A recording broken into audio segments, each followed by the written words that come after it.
بسم الله الرحمن الرحيم.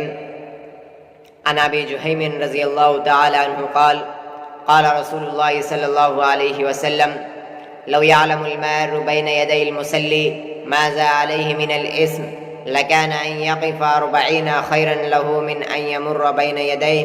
رواہ مسلم.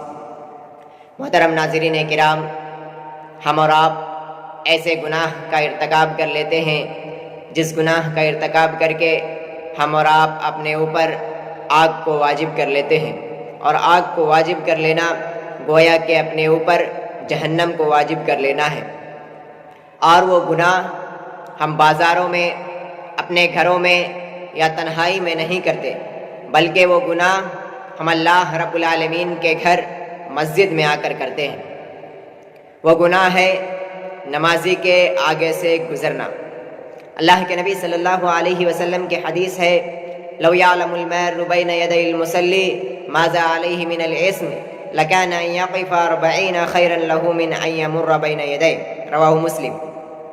اللہ کے نبی صلی اللہ علیہ وسلم نے ارشاد فرمایا کہ ایک انسان اگر جان لے کہ نمازی کے آگے سے گزرنے کا کتنا بڑا گناہ ہے تو وہ 40 تک اسی جگہ پر کھڑا رہنا گوارا کر لے گا، لیکن نمازی کے آگے سے وہ ہرگز نہیں گزرے گا. اس حدیث کے ایک راوی ہے ابو نضر، وہ بیان کرتے ہیں کہ مجھے یقینی طور پر یہ معلوم نہیں ہے کہ ابو جہیم انصاری نے 40 دن کہا، 40 مہینہ کہا یا 40 سال کہا. یعنی ایک انسان نمازی کے آگے 40 دن تک یا 40 مہینے تک یا 40 سال تک کھڑے رہنا یا بیٹھنا گوارا کر لے گا، لیکن اس نمازی کے آگے سے نہیں گزرے گا. اگر ہم سب سے کمتر اور سب سے کم والا بھی لیتے ہیں تو ایک انسان 40 دن تک اس نمازی کے آگے بیٹھے رہنا یا کھڑا رہنا گوارا کر سکتا ہے، لیکن نمازی کے آگے سے نہیں گزرے گا. اس حدیث سے یہ بات معلوم ہوتی ہے کہ نمازی کے آگے سے گزرنا کتنا بڑا گناہ ہے. امام مالک رحمہ اللہ بیان کرتے ہیں کہ ایک انسان کو اگر نمازی کے آگے سے گزرنے کا گناہ معلوم ہو جائے تو وہ اسی زمین پر اپنے آپ کو دھسانا گوارا کر لے گا، لیکن نمازی کے آگے سے نہیں گزرے گا. ان باتوں سے یہ بات معلوم ہوتی ہے کہ نمازی کے آگے سے گزرنا نہایت ہی سنگین اور بہت بڑا گناہ ہے. اب چند سوالات پیدا ہوتے ہیں کہ نمازی کے کتنے آگے سے ہم گزر سکتے ہیں. تو محدثین کرام نے لکھا ہے کہ نمازی جہاں نماز پڑھ رہا ہے اس کے 3 صف آگے سے ہم گزر سکتے ہیں، اور اس کی وجہ یہ بتائی کہ نمازی اگر اپنی سجدہ کی جگہ میں دیکھ رہا ہے تو اس کی نظر زیادہ سے زیادہ 3 صف آگے تک جا سکتی ہے، اس کے آگے وہ نہیں دیکھ سکتا ہے. اس لیے نمازی کے نماز میں بھی کوئی خلل نہیں پڑے گا اگر کوئی 3 صف آگے سے گزر رہا ہے.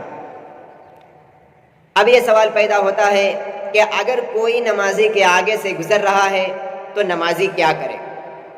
تو نمازی کو یہ چاہیے کہ اسے اشارے سے روک دے. اگر وہ پھر بھی آتا ہے تو اسے اپنے ہاتھ سے روک دے. اگر اس کے باوجود بھی آتا ہے تو اسے دھکا دے کر ہٹا دے. اگر اس کے باوجود بھی وہ نہیں مانتا ہے تو اسے تھپڑ سے مارے. اب اور ایک سوال یہ پیدا ہوتا ہے کہ اگر کوئی نمازی کے آگے بیٹھا ہے اور وہاں سے اٹھ کر چلے جائے تو کیا وہ بھی گزرنے میں شامل ہوگا یا وہ گزرنے میں شامل نہیں ہوگا؟ تو بہت سے محدثین کرام نے لکھا ہے کہ وہ گزرنے میں شامل نہیں ہوگا، لیکن اکثر محدثین نے یہ لکھا ہے کہ وہ بھی نمازی کے آگے سے گزرنے میں ہی شامل ہوگا. اور اس کی وجہ یہ بتائی کہ چونکہ وہ وہاں سے اٹھ کر اگر چلا جاتا ہے تو اس سے نمازی کے خشوع و خضوع میں خلل پڑتا ہے اور اس کی نماز ڈسٹرب ہوتی ہے. اب سوال یہ پیدا ہوتا ہے کہ اگر کوئی انسان گزر جائے تو کیا نمازی کا وہ نماز باطل اور خراب ہو جائے گا؟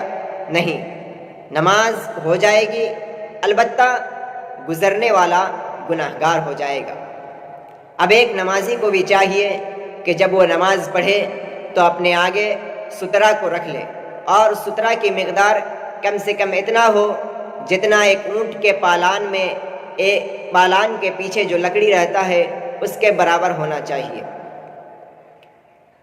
اور نمازی کو چاہیے کہ اپنے آگے سترہ رکھے اور ایسی جگہ پر نماز نہ پڑھے جہاں سے عموماً لوگوں کا گزرنا ہو، یعنی مسجد کے دروازے پر جا کر نماز پڑھنے نہ لگے جہاں سے لوگ نکلتے ہوں، بلکہ ایسی جگہ کی تلاش کرے جہاں عموماً لوگ جہاں سے نہ گزرتے ہوں۔